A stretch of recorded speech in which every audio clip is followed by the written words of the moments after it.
Everything about this show terrifies me. I didn't think it was quite strong enough. Getting emotional even thinking about it. I felt like when he came out, we were looking at a winner. I picked up some energy. Welcome back to the Icebreakers podcast. I'm Matt Evers, sat alongside the beautiful Frankie Seaman. How are you tonight? I'm great. What a show. What an absolutely incredible show. We have now seen all of the celebrities perform Series 16 of Dancing on Ice, and somebody's journey tonight on Dancing on Ice ends. Boo! Boo! And fantastically, this week we had an incredible exclusive sit down with your ex-skating partner, Denise Welsh, Dancing on Ice royalty. Yes. She was spilling the beans on her experiences, both during the show and how it changed her life after the show. So tune in on Friday for our bonus episodes where you can get all the stories. And just for you, we are going to give you a little clip to preview, so have a listen to this.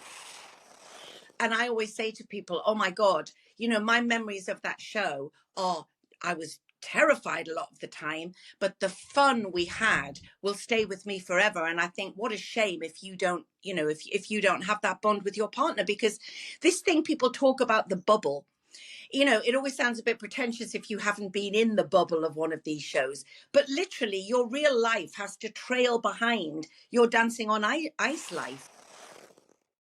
All right, looking forward to that interview with Denise on Friday. Can't but wait. Before we get any further into tonight's show, it is time for us to do our golden envelopes. I'm so excited about the golden envelopes, and here they are. They're beautiful. Gold. Thanks, producer Jenny. Thanks, Jenny. Okay. So we are going to write down our predictions for who we think is going to win the 16 series of Dancing on Ice. And actually, having seen all 12 celebrities skate now, I think there are quite a few that are going to be really, really fighting for that final. It's interesting that these first 2 weeks, probably we haven't seen this in quite a few seasons. There are, I would say, 4 or 5 contenders. It is strong out there. It's really strong. I wouldn't want to be strong competing cast. this year. Oh gosh, the pressure's on. Everybody's looking at me. What am I going to write? Who am I going to write? I need to look at the, okay. Oh, I'm not going to look because I don't want to be influenced by you. I already have my winner, so while you're taking your sweet time, I just want to get the pen and write. There you Thank go. you. And it's even a purple pen. So then we're going to seal these into our envelopes. We will be opening these up on the finale episode of Dancing on Ice, which will unfortunately be our last episode of the Icebreakers for this series. Wink, wink. Who did Right. you write? I'm not telling you who I wrote. What's wrong with you? All right, we're going to lick the envelopes. Ew. I kind of enjoy the taste of an envelope. Ew. What is, saying. again, what is wrong with you? Okay, write your name on the front so we know Okay. who's. I put Franks. It rhymes with Spanks, so I wrote that too. Frank Spanks. Thanks. All right, let me write mine. So no peeking, no cheating. They are going to sit on the table in front of us for the rest of the series, waiting to be opened. Waiting for the big reveal. Now, what if I win and you don't? What are you going to get What me? do we win? It should be a bottle of champagne. I can't drink champagne. I'm Okay, allergic to then white it grapes should now. be. What can we drink? I mean, what can we do? It should be a. Donuts It should be donuts. Donuts. or okay. a pizza party. Donuts. Pizza. It's a pizza party. Whoever is correct. What if neither of us win? Oh, then we buy Jen and Steve pizza. Okay, fine. Producers. That's fine by me. Right, let's get into this. Again, like last week, there were some really incredible performances and there were some really not so incredible performances. I feel that the second show this week, I loved it, but I don't feel it had the same oomph as last week's show. I feel like last week they all came straight out the blocks and they all really wanted to impress us. And I could tell that they were all really chomping at the bit to get that first performance out of the way. And I feel like this second episode, to me, it was a little bit more labored. Maybe the nerves had kicked in because they'd already seen who had skated. They already knew that one of them was going to be skating against, Ricky Hatton. Maybe they were dreading that in case, things took a turn for the boxing worst. I don't know. Maybe they were worried. But I just felt like this week, everybody was a little bit more cautious, a little bit more worried. I was a little bit more worried watching some of them. I totally agree. Now, we've spoken about this before on previous podcasts about the difference between what's better, to skate in week 1 or to skate in week 2. And I think what we saw tonight is the nerves got the better of the week 2 celebrities, right? Because Granted, they've experienced the live studio from last week, but now they have to skate in it this week. You kind of sit in that nervous energy for an extra week. Some people like to just get out there and do it first, right? Because then it's done and over with. I totally agree with you. And I think that first week, when you're watching everybody else and you're just sitting there and you want to give it a go, and then all of a sudden it becomes reality that somebody's journey is coming to an end, that's when it suddenly means so much more to you. And I can remember as a pro on the show for 15 series, when I was placed in the second week, I hated it. Because what happens with the celeb is they are nervous all week long. And it's a different kind of nerves than leading up to the very first show. Like I just said, they've already seen them perform, right? But they haven't gone yet. And it's just nervous energy all week long. And it's hard on the pro at that point to keep your celebrity focused, to kind of keep their brain out of what is about to happen and just concentrate on that training. So yeah, I think that was palpable this week, and it actually made me a little bit on edge. So I didn't enjoy this show as much as I enjoyed the first one. So I just felt like I was kind of holding my breath as well. a little bit, yeah. All right, so first to skate was Claire Sweeney and Colin Grafton. They skated to Holding Out for a Hero by Bonnie Tyler. Now, I have to say, I love Claire. She is a bundle of love and a bundle of joy. I've been a fan of hers, like especially her TikToks. Like she just is, she's a social. Have you met her? I've never met her, no. Oh, she's gorgeous. She's a lovely, warm human being. She's really, really lovely. She's very generous with her time. Her personality is very warm. Yeah, she's just gorgeous. And in boot camp, I'm going to quote her here. She said, "Everything about this show terrifies me." And I think, first off, that's true, right? Pretty much every celebrity that has done the show has said that. But you could really tell in the beginning she was scared-less. Yeah, I agree with you. Coming out first after having watched the first episode and watched all of the celebs do really well and nobody had any major dramas or any major falls, that plays on your mind. And now she's got to open the show. Yeah. And to open the show, actually, that is a big responsibility because every show we know opens with a bang. Mm-hmm. So the producers or whoever makes that call has really trusted her and trusted that she's going to get that job done and open the show and set the tone. I loved her piece. Did I think it was an opening routine? I didn't think it was quite strong enough. Now, Claire has these beautiful lines. I mean, she looked amazing. She was a golden goddess. Her hair was spectacular. I mean, she looked stunning. But I do feel that from the top half up, she has these gorgeous lines. Of course, we know she's theatre trained, she's dance trained, she's a musical theatre legend. And actually, I was surprised that her skating was quite good, actually. She was quite good on the ice, but I didn't feel it was strong enough to be an opening performance. How about you? Well, I think, she had great face. And what I mean by that is she knew where the camera was at all times. And you can tell that's a seasoned performer, that's a seasoned actress. I really appreciated that. Watching her, she drew me in. Like she spoke to me through the camera, right? Did she forget it halfway through there? Did she forget her performance? I was just going to say, so technically speaking, her crossovers are beautiful. Christopher Dean even mentioned that, right? Forwards and backwards crossovers. She had a really nice posture, but there was a little bit of a moment, I would say 3/4 of the way through, where it looked like she forgot the routine. I don't know if that was choreographed or not. It was kind of a wide shot, so it was hard to tell. It was a bit of empty space, which I'm sure wasn't meant to be there. There definitely would have been choreography in there. If she didn't forget it, then they need to just work on that central part of their routine because we shouldn't be questioning whether they forgot it or not. Correct. And if it was a mistake or something happened, I do have to say, though, she covered it really well. So what I wrote down on my notes were that she had great arms, but she was methodical and cautious. She had great knee bend, but I shouldn't be writing methodical and cautious because I want to enjoy her. Her personality and her spirit is so beautiful and so warm, and I want to enjoy that on the ice. I need to see more of her bubbly self on the ice. I think that'll come with time. You know, like you said, she opened the show. This is the first time. The second week celebrities kind of get a bad rap sometimes because we've already seen from last week 6 people, and we forget sometimes that this is their first performance on week 2. What was her score? Her score was 22. Did you agree with that? Yeah, I do, actually. I think that's a really safe score. The only thing I wrote really for her was it was a very safe skate. Safe. It was cautious. It was safe. Yeah. And again, room for improvement there. If we can get a little bit more oomph, which actually that's what Chris said, is that she needed more oomph behind it. That's kind of easy to to create. Well, but she doesn't need to actually because she already has that inside her. She was just suppressing that, I think, probably because she was nervous or maybe because she was trying to just get through that first skate clean and not fall over. She actually has a lot of oomph in her personality. She's a big personality, big persona. So let's just see more of that. I think it's going to come. Good. I really do. Let it go, girl. Let it go. Let it flow. Let it go and let it flow. That's next week. Jumping ahead. The music was great, though. I loved it. Okay, fair enough. Yeah. All right, second to skate was Miles, Nazir, and Vanessa Bauer. Beautiful. What a little hottie he is. Hello. We have got some hot talent on the show this year. They skated to Hard to Handle by Black Crows. Okay, in the VT, very flirty. Oh. I picked up some energy. Did you I now? did. I don't know what's going on.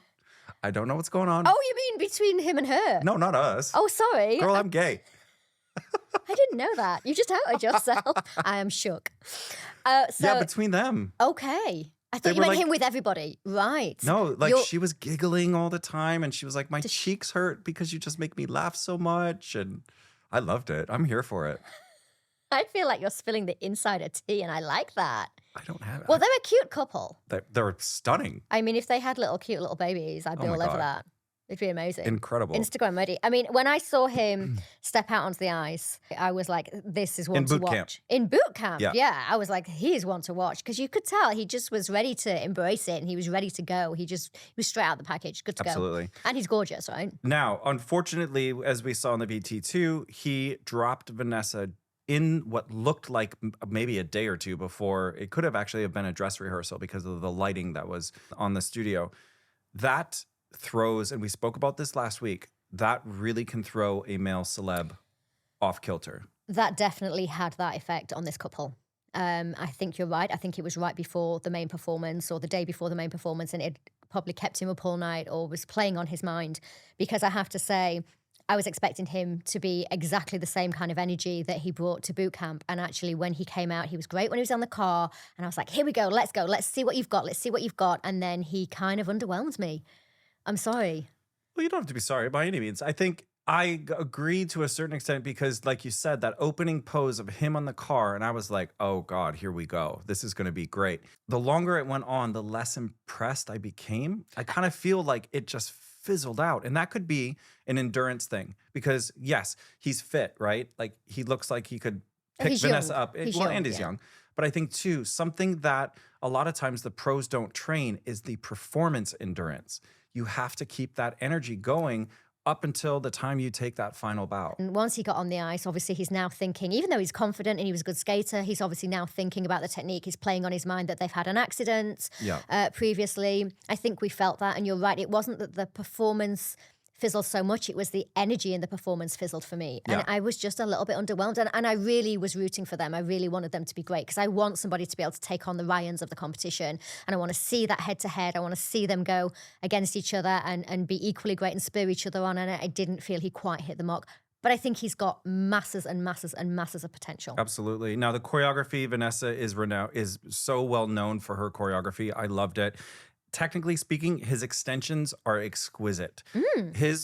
Some of those arabesque positions that he was doing and landing positions are just as good as Vanessa's. And for a male celeb, that is huge, absolutely huge.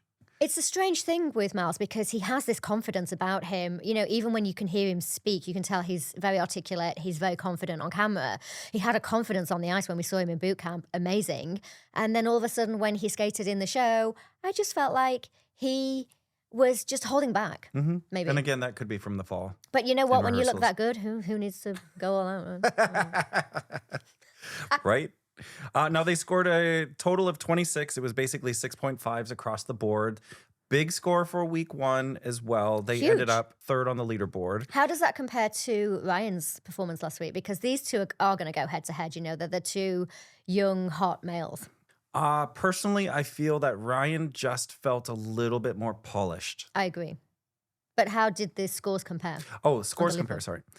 So Ryan and Amani scored 26.5 last week. Miles and Vanessa scored 26 this week. So he's only a 0.5 underneath. Again, Next week, though, when they compete against each other, that is going to be the real truth. But what's really interesting is Miles and Vanessa fell on the same trick that Ryan and Amani fell on last week, or at least that was during training. Obviously, it wasn't during dress rehearsal, but it was a very, very, very similar trick. Somebody's paying attention. Boom. Well done, Frankie. Thank you. Well done. 10 points to Mark. And then judges, pretty much all I had said, like he looks at home on the ice. Odie said that he breathed through it. And what she I think what she meant to say was he got through it. That's what I felt. Oh, really? Well, I felt like when he came out, we were looking at a winner or a contender Oh, I see what for the championship. Okay, I see but what you mean, I yeah. think by the end of it, I felt like he got through it. Gotcha. Fair enough. Chris thought it was really strong. And I agree with Chris. He's a bit bouncy. His forward skating is a little bit up and down, a little bit pedestrian. And that can trip you up. Yep. Those toe picks, as we talked about last week. And those knees. All right, Miles and Vanessa, keep going. You guys got it. We love you. Okay, third to skate. I didn't even write anything down. I for didn't this. either. Adele Roberts and Mark Henretti. I'm getting emotional even thinking about it. I lost my mother to cancer. Adele, as we know, is a cancer survivor. She's the first time that we have ever had a person on the show skate with a stoma bag. Mm-hmm. When I heard about this booking, and if you go back through the previous podcast, we have talked about it, made me a little bit nervous because it's dangerous. Adele was stunning. She was breathtaking. I wrote down one word. I just put beautiful. She was absolutely breathtaking. I'm actually an ambassador for the Bobby Moore Fund, which is a bowel cancer charity. So I know a lot about what goes into the treatment and kind of get into the causes of bowel cancer. And it's a very misunderstood disease and it's very misdiagnosed. So for her to have contracted it so young and to have gone through what she's gone through, the trauma that her body has experienced by the removal of her bowel and the replacement of that with a stoma bag, for her to be such a sunny, upbeat, positive personality after what she has gone through is honestly remarkable. And I think once I realised that it was going to be her and Mark that skated next, I actually just wanted to watch her and enjoy it. And enjoy it I did. They are top of the leaderboard. I know. And rightly so. I know. She was light, she was airy, she was a breath of fresh air. Her attitude towards life, never mind towards the skating show, is commendable. She is true inspiration. Yeah.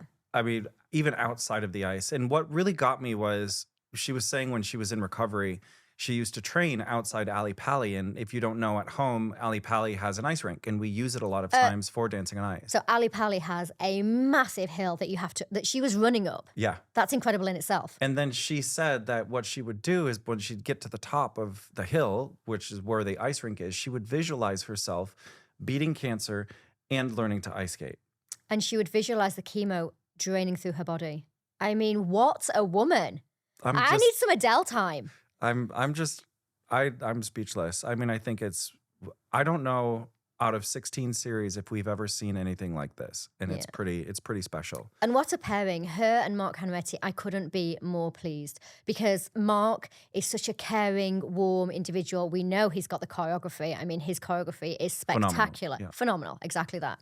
And he fell tonight and I know Mark really well and I know how disappointed he's going to be with that. He definitely hit a sequin because the way he went down, that was not his fault, but people at home wouldn't know that. Of course. But he definitely hit something on the ice, which happens. I mean, we're all professionals. We've all fallen. Christopher Dean's fallen, Jane's fallen, you've fallen, I've fallen. We've all fallen. It's fine, get over it. But I just know how disappointed he will be because that performance, that level of storytelling that they were giving us, he will have wanted that to be absolutely perfect, and it was even with the fall. Yeah, and what was so special is that when he fell, she looked at him and almost said, "I'm here for you." That I think perfectly sums up who Adele is. Yeah, 100%. It was really, really special. They did tie for the first place on the leaderboard at 27.5. It was 7s and 6.5s across the board. I think the judges said that the performance was honest, and it definitely was. It was very genuine. You can tell that when Adele speaks, it is from the heart, and it's from a very deep place. Right. She has been, to the brink and back, and you can feel that. And I saw that when she skated. She's a storyteller. It is very rare on a show like Dancing on Ice that you have that authenticity and that honesty from a performer who's never done this before.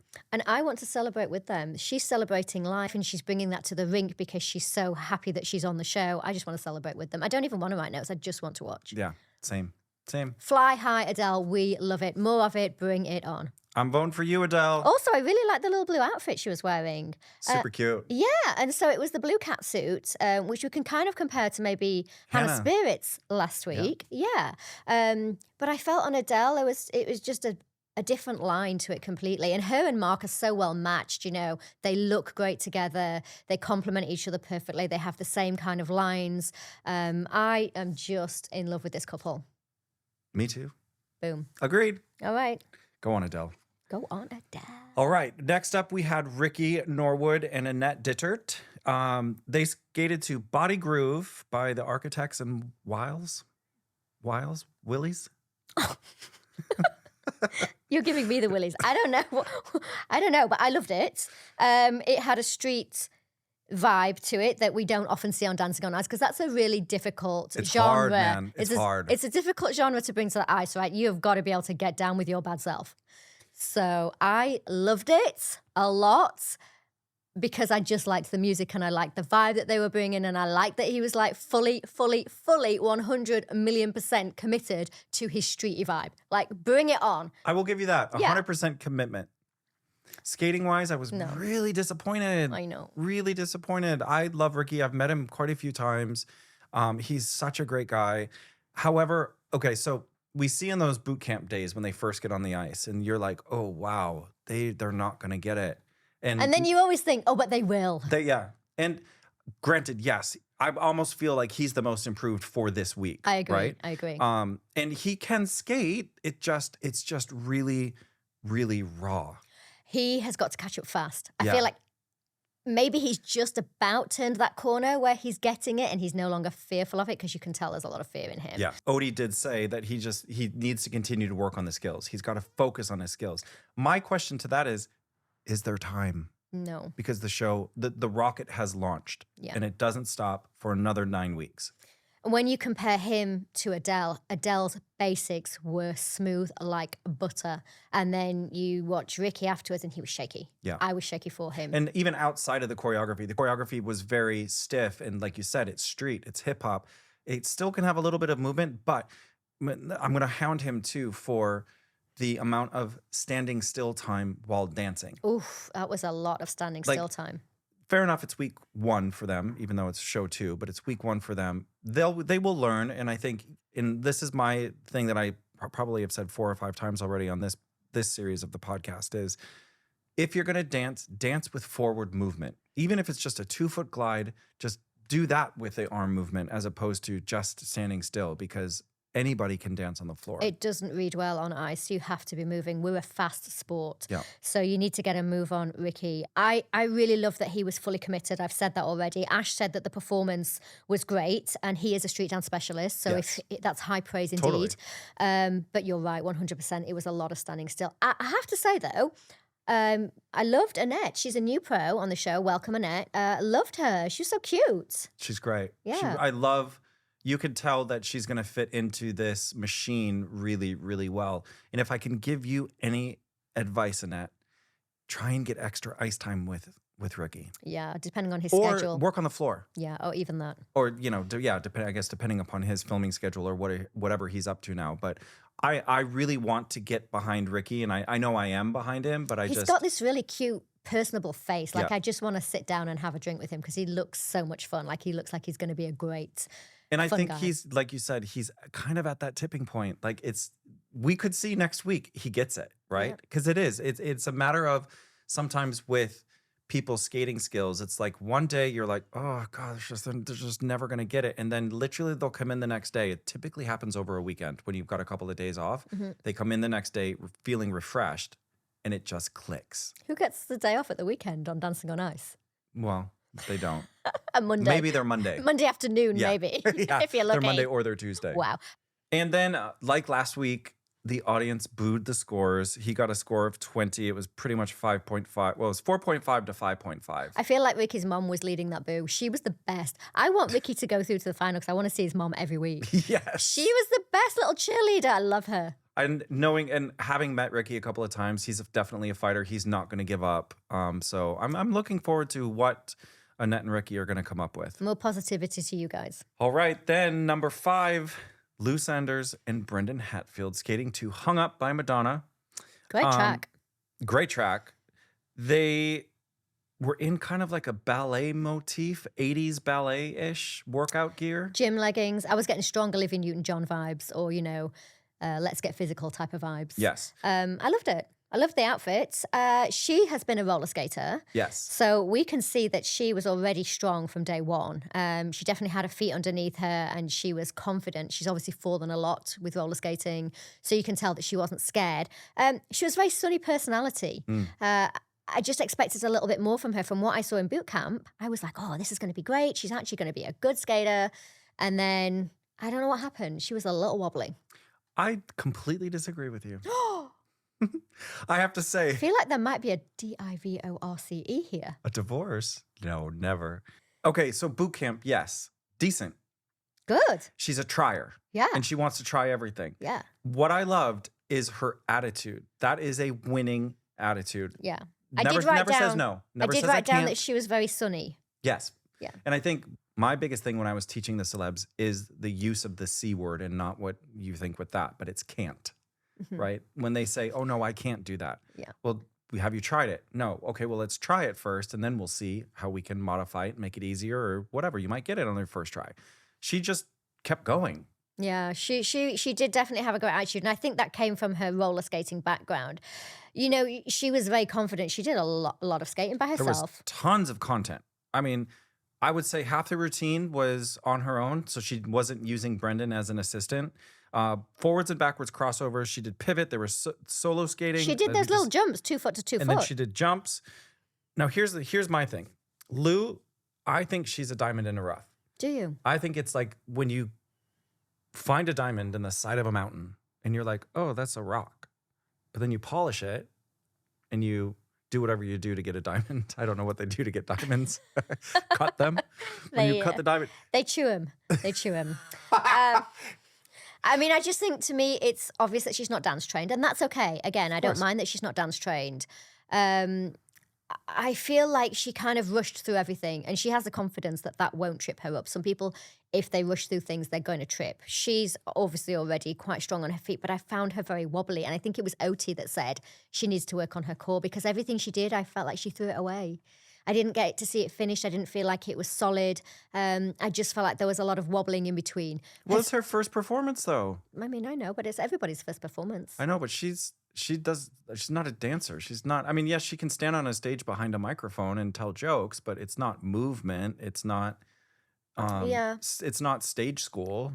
I mean, I get what you're saying. I totally do. I think her skating of and on its own was amazing, and you and I would know that. Yeah. But did people at home watching it enjoy it? Probably not, because it wasn't finished. And I think too, she needs to connect with us at home a little bit more. Yeah. And again, that comes from the performance side of it. Yeah. The judges pretty much scored her 4.5 and 5s, a total of 19.5. Was that booed? I booed it. Yeah. I thought they could have been at least a 0.5 higher. Yeah, I mean, that's because you're looking at it from a technical point of view and you know that she's a good skater. Yes. And I think knowing that, if she would have gotten even a 0.5 or a cumulative 1 point higher, she would have been above Ricky. Because if we compare Ricky to Lou... She's a much better skater. Agreed. Thank you very much. I feel like you've just gone, I've told you so. I'm not jet lagged this week. I'm back, baby. Oh, I'm scared. Yeah. Okay, well, I'm on the fence. And, well, look, okay, you're right. You told me so. She's a great skater. I get it. But she did end up in the skate-off. I know she did.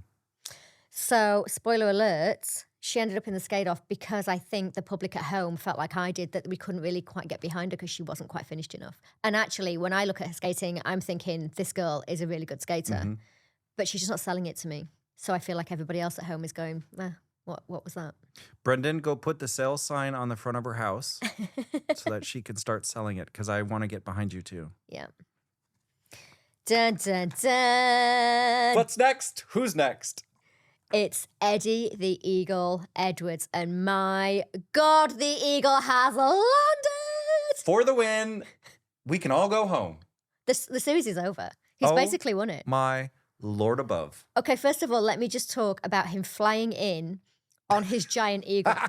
And I was like, oh. I want that prop. I want that prop. But I was like, oh, this is so gimmicky. He's going to get off that and wobble around because they've had to give him a gimmick to get him in and build him up. No, wrong. He was amazing. He was incredible. He really was. Now, they skated to Living on a Prayer. He did not need a prayer. Let me tell you that, because he was living all the way through that by Bon Jovi. Now, the interesting thing, as you saw in the VT, Eddie was originally paired with Tippy Packard. Yeah. And a couple of weeks into training, she injured her knee, and then And we wish her all the best. and we do wish Tippy all the best. I love Tippy to death. She's a California girl. Hey. Tippy last year skated with Darren Harriott, who was the comedian. However, because Tippy got injured, they then replaced her with Vicky Ogden, Who's done the show a few times. who's done I think this is her 5th or 6th series. That partner change at that crucial time of training can make or break anybody. Oh, that can be really difficult because you've gotten used to the way one person speaks, the language that they use when they're trying to teach you something, the way that they demonstrate things. And then all of a sudden you've got this brand new person who you don't know. And now you have to rebond again with your partner. Not easy at all. And so imagine if Eddie and Tippy, if Tippy had never been injured and Eddie and Tippy would have still been together, he would have basically been better than Christopher Dean at this point. I mean, boom. It just really shows that you can never prejudge somebody. And Vicky Ogden, actually, she has been around since, I think, series 2 or series 3. She's just dipped in and out of the show. Sometimes she's been on the show, sometimes she's been the understudy, sometimes she hasn't been on the show. So even though it's only her 5th or 6th series, she's been around this environment a long time. She's a great coach. Yeah. So I think, you know, for her to come in, it was probably... a really smart decision. Yeah, because she already knows what she's doing. Now, why did we love Eddie so much? Okay, where do I start? I loved everything about him. Start? Listen, I was already a huge Eddie the Eagle fan before he even stepped on the ice. So even if he would have been awful and just fallen and rolled all over the place, I would still have loved him. I would still have voted for him. I love him. Now, he was actually leading Vicky. And in ice dancing terms, that is a very important thing to do. And you don't often see this with the male celebs. I don't think I've really ever seen that with a male celeb. Maybe Chris Fountain, maybe Ray Quinn. Yeah. But we're talking the greats here. Yeah. We're not talking about a Week 60-year-old man. I know. Week 1, leading, he did butterfly jumps and hold. The technique was brilliant. It's a little unrefined, but again, this is their first performance. And he's not a performer. So I will give him that. But the crossovers, the knee bend, just everything about it was awesome. It was fast, it was safe, it was secure, it was fun. The only thing I will say is because he's a born entertainer, like you can see that's inside of him. And actually, we all knew that because if you were around in 1988 when he was at the Olympics, which I was, he had this personality that everybody got on board with. Like everybody wanted to know about Eddie the Eagle. And I think he came last at that Olympics. You know, he barely made the cut to compete. It was so hard for him. He had to fight every step of the way for the Olympic Committee to even send him. Yeah. And he became this iconic figure at the Winter Olympics. Everybody got behind him. The whole country loved him. We'd never had a ski jumper anyway. I mean, we don't have snow. We don't even have hills. It's incredible. Like, where did this guy even come from? So I think that just tells you everything you need to know about Eddie. Like he will rewrite that rule book. And even though he hasn't been performance trained or stage trained or whatever you want to call it, dance trained, who cares? I love him. But he performed. He performed everything. He looked straight down the camera. Like he's not scared of that by any means. A lot of people can be scared of the camera. Yeah. He loved it. And his little face lit up. I would have loved to have been backstage tonight after he finished skating, got the scores, and then skated back through the tunnel into the training rink. I would have loved to have been there just to feel his that energy. Yeah. Yes, Yeah. totally. Oh, I loved him. The only thing I'm going to raise one eyebrow and say, how's he going to cope with slow music? Great question. Love story. Great question. Because that is when... vulnerability comes out. Yeah, and it can be a very raw experience out there. You're on your own with your partner in the middle of this kind of environment where you have to tell this beautiful love story and you have to act it. And while I feel he has this great, sunny, fun personality, he isn't a trained performer. So while he's a born performer, he's not a trained performer. Will he be able to tap into that and bring us a love story when the time comes? Well, I hope Vicky is already working on that with him now, because that is something that takes weeks and weeks, and if not months, if not years, to master. What's the matter? Some people just aren't comfortable with eye contact. Psych. Brilliant. Brilliant. Well, the judges scored him 27.5, which puts him joint on top of the leaderboard with Adele, and I could not... It's a joke. Why? Well, I would have given him 37.5. Come on. It's a joke. There could have been two better people joint first place for this week. I agree. And light and shade. I mean, obviously, Adele's piece was beautiful.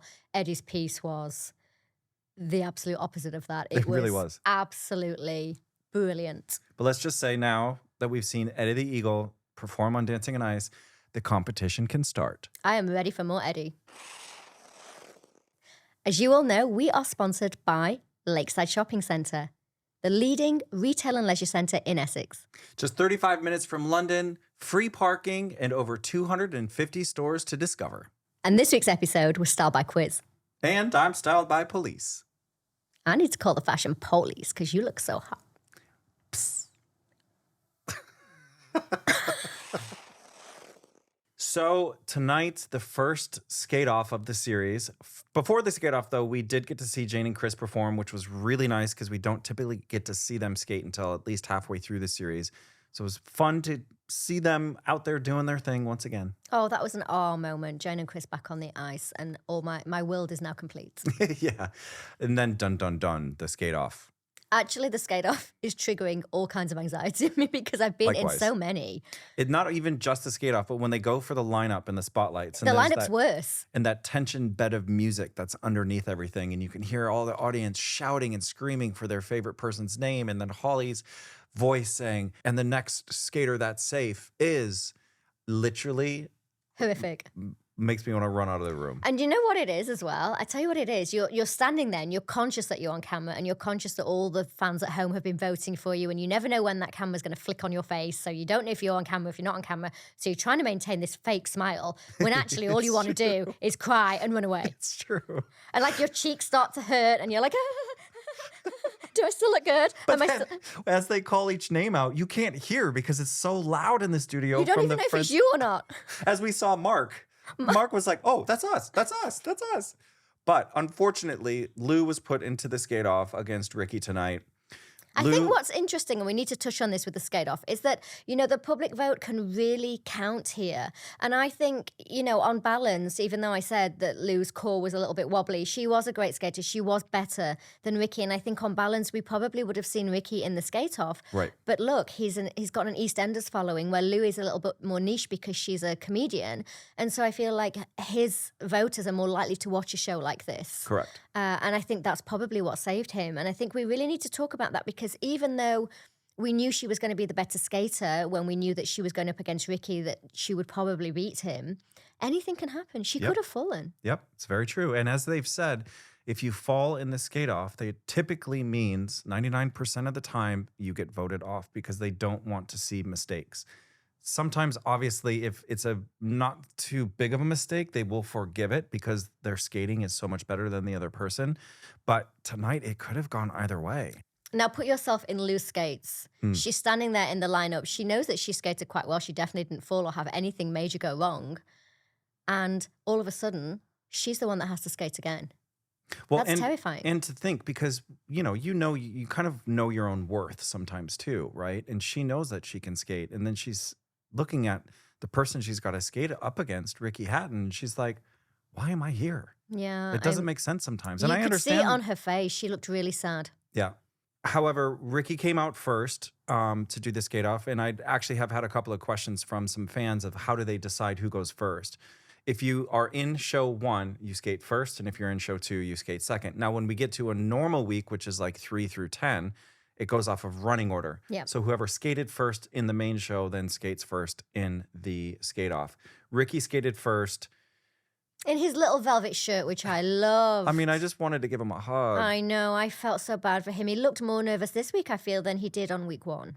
which can happen sometimes, as I said last week, because they have sat all week worrying about the skate off. Knowing that they have to step it up. And sometimes you just can't. In a week, there's just not much more you can do. I feel like Ricky, his basic skating was not going to improve that much over the course of this week. And especially when we saw that it was going to be Lou that he was up against, we already know that she had good skating skills. Yeah.